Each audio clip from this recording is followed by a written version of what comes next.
Ausu garums nosaka, cik daudz informācijas cilvēks grib vai vispār var apstrādāt. Tas, protams, notiek zemapziņas līmenī. Un šeit var nolasīt arī to, vai cilvēks spēj būt izlēmīgs vai ne. Lai noteiktu auss garumu, pats par sevi saprotams, ir jāņem vērā visas konkrētās sejas garums, un to mēra no pieres augšējās daļas līdz zoda apakšējai daļai.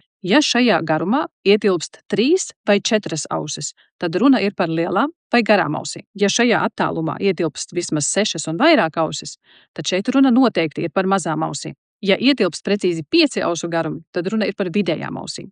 Kā tu domā, man ir lielas, vidējas vai mazas ausis? Ieraksti komentārā. Lielo ausu īpašnieki ir enerģiski, darbīgi indivīdi, un iekšējās drošības sajūta rada viņos drosmi pieņemt arī nepopulārus lēmumus.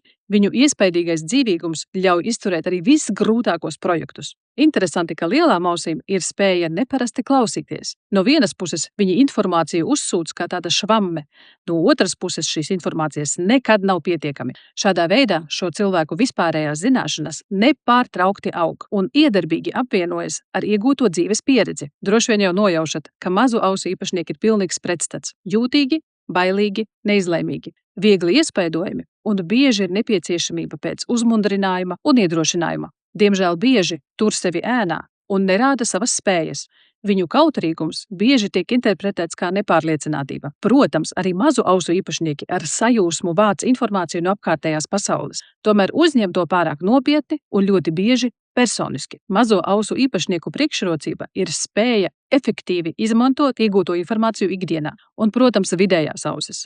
Balanss un līdzsvars. Viņiem ir talants saglabāt tieši to svarīgāko, bet nesvarīgāko neapzināti atsijāt. Bieži vien apkārtējiešu uztver kā tādu nespēju būt tolerantam un uzmanīgam. Varbūt esat kādreiz dzirdējuši par tādu spēju selektīvi klausīties. Tad lūk, tieši vidējo ausu īpašniekiem piemīt šis talants. Turpinājumā vēl kādi pāris video par ausīm, un tad jau ķersimies atkal tālāk citām sejas daļām.